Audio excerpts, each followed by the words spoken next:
Assalamualaikum warahmatullahi wabarakatuh. Selamat pagi calon taruna dan taruni SMK Negeri 1 Tanjung Sari. Bagaimana kabarnya hari ini?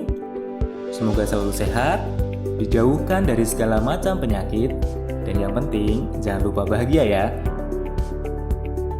Sebelumnya saya ucapkan selamat kepada kalian semua yang telah bergabung menjadi keluarga besar SMK Negeri 1 Tanjung Sari.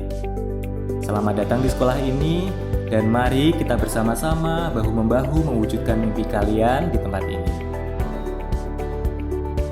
Calon taruna dan taruni yang saya banggakan, perkenalkan, saya Pak Danang Ari Nugraha.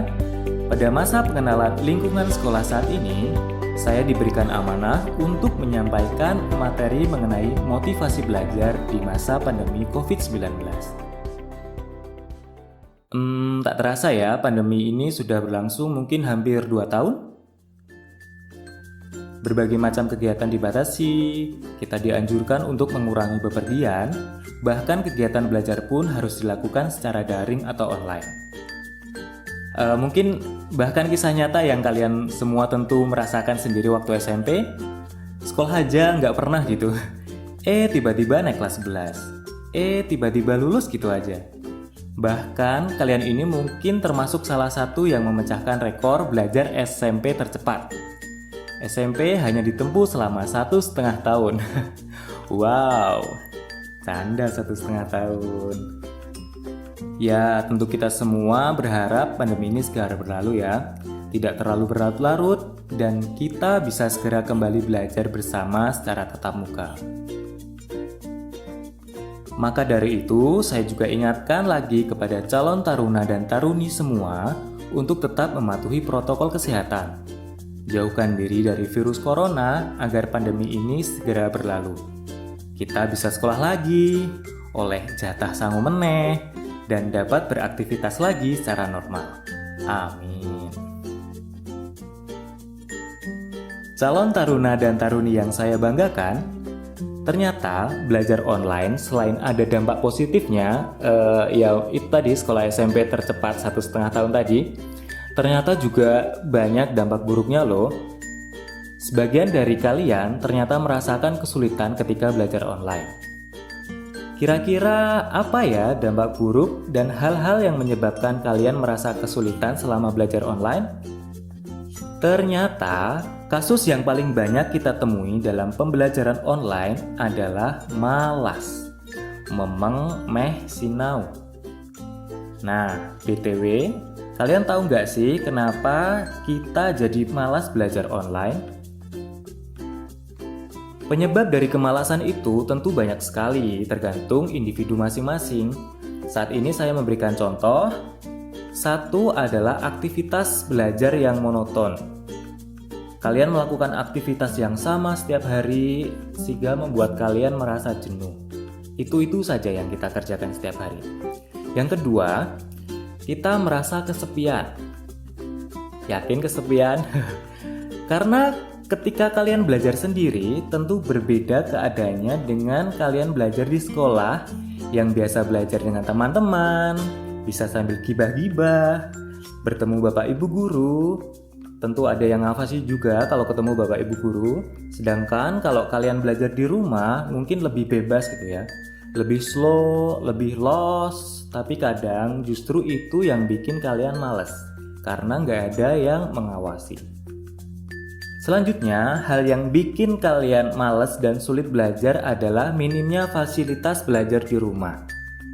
Nah, kadang-kadang sinyal yang buruk, kuota paket data udah limit, nggak ada yang ngajarin belajar, ternyata juga salah satu penyebab kita jadi malas belajar.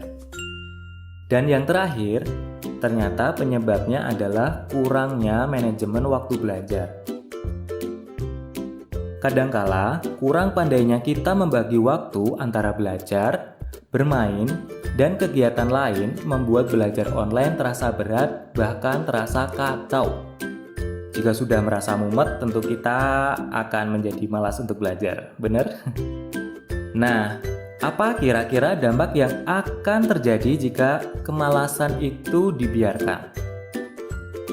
Yang pertama, tentu semangat belajar akan menurun bahkan hilang. Nah, kalau udah semangatnya hilang, tentu kita akan semakin jenuh. Ya, setelah kita jenuh dalam mengikuti pembelajaran, tentu kita akan merasa stres. Jadi kita akan merasa berat dalam mengikuti pembelajaran. Setelah kita stres, tentu tugas-tugas akan menumpuk dan tentunya itu hanya akan menambah beban hidup kalian di masa yang akan datang. Catat ya, menambah beban hidup. Dan yang terakhir, tugas yang menumpuk akan membuat proses belajar menjadi tidak maksimal sehingga nilai kalian akan jelek. Jika nilai kalian jelek, tentu bisa menyebabkan kalian tidak naik kelas.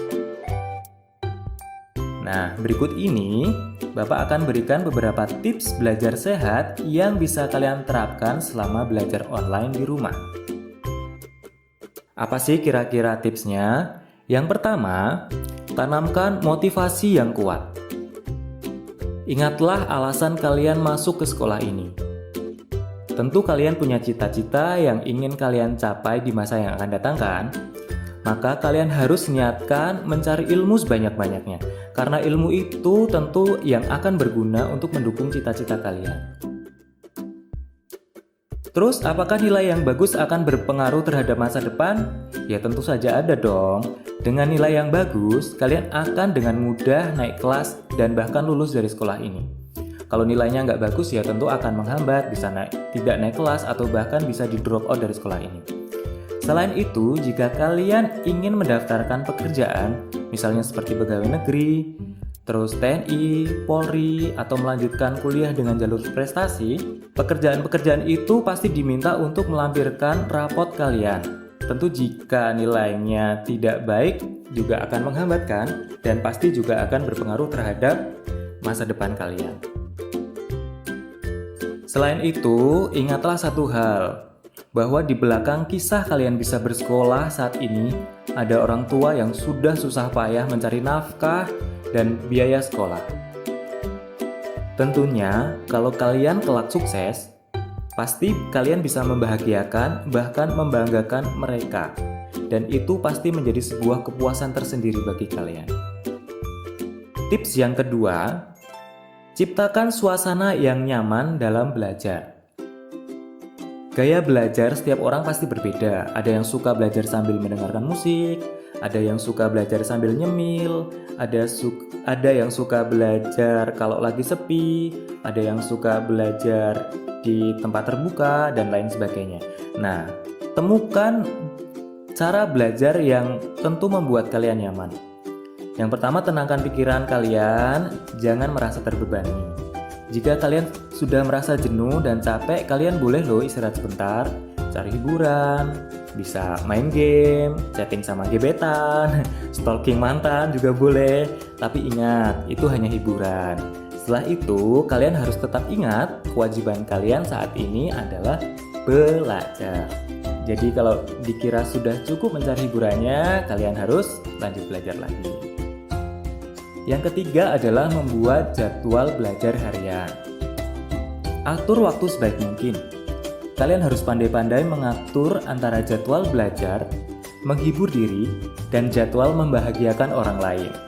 Jangan sampai kalian terlalu sibuk membahagiakan orang lain, lalu tugas-tugasnya dibiarkan terbengkalai, bahkan tidak terselesaikan. Apa jadinya jika kalian menunda tugas? Tentu kalian akan stres sendiri di akhir-akhir. Jika nilai kosong, tentu kalian tidak akan naik kelas. Jadi, lebih baik kerjakan sedikit-sedikit agar beban tidak menumpuk di akhir-akhir. Dan yang terakhir, tipsnya adalah jangan malu bertanya. Karena kalian belajar dari rumah, beberapa siswa mungkin akan merasa kesulitan. Kadang belajar didampingi guru pun kita merasa kesulitan kok, apalagi belajar online yang belajar sendiri. Maka dari itu, jika kalian merasa kesulitan, jangan ragu-ragu untuk bertanya kepada guru. Tanya kepada teman yang lebih paham, atau kalian dapat memanfaatkan teknologi dengan mencari referensi dari internet dan sumber-sumber lainnya. Oke, demikian tadi tips-tips belajar selama pandemi COVID-19 yang bisa Pak Danang bagikan.